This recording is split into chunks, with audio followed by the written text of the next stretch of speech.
Wie bezahlen wir heute eigentlich? Und hat Corona daran etwas verändert? Vorher konnte ich bei meinem Bäcker nur mit Bargeld bezahlen.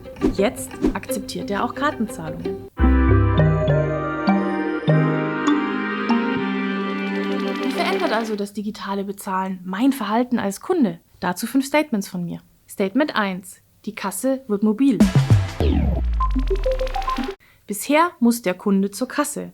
In Zukunft kann sich das ändern. Die Kasse kommt zu mir. Beispiel, ich kaufe einen Skihelm. Ich bin irgendwo im Laden mit dem Verkaufspersonal, werde super beraten, suche mir am Ende einen Helm aus und anstatt nun durch den ganzen Laden zu laufen und die Kasse zu suchen, zückt der Verkäufer sein Smartphone, öffnet eine App, ich zahle direkt mit meiner Karte, nehme meinen Helm und gehe.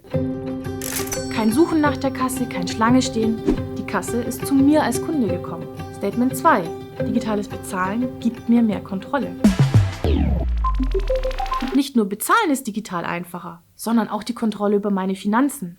Ich habe eine App, ich lege vorher fest, wie viel Geld ich im Monat ausgeben möchte und sobald ich hier an eine Grenze komme, bekomme ich automatisch eine Warnmeldung, dass ich aufpassen muss. Natürlich funktioniert das Ganze auch ganz analog, ein Haushaltsbuch, Stift, Papier, aber hier ist man auf Kassenzettel, das Gedächtnis angewiesen und vergisst eventuell mal eine Zahlung. Für mich persönlich hat das digital viel besser funktioniert. Statement 3. Digitales Bezahlen macht Einkaufen bequemer. Portemonnaie vergessen, samt Bargeld und à la Karten? Kein Problem, ich nutze zum Bezahlen einfach etwas, das ich sowieso schon dabei habe. Mein Handy. Hier gibt es heute schon viele Apps, die funktionieren. In Zukunft werden das noch mehr. Ich kann noch meine Smartwatch nutzen, einen Fitness-Tracker und in etwas fernerer Zukunft auch noch biometrische Kennzeichen. Ein Iris-Scan, ein Fingerabdruck. Da das aber sehr sensible Daten sind, die besonders geschützt sind, wird es in der EU noch eine Weile dauern, bis wir soweit sind. Statement 4. Mehr Auswahl und besserer Service für mich als Kunde.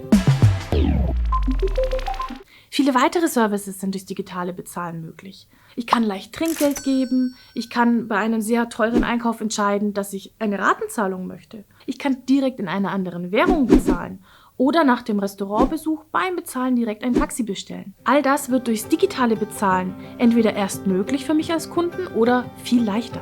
Statement 5. Bezahlen ist individuell.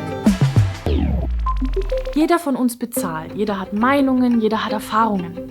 Die einen bevorzugen das Bargeld, haben vielleicht Sicherheitsbedenken bei den neuen Zahlmethoden. Die anderen freuen sich über jede neue Möglichkeit, digital zu bezahlen.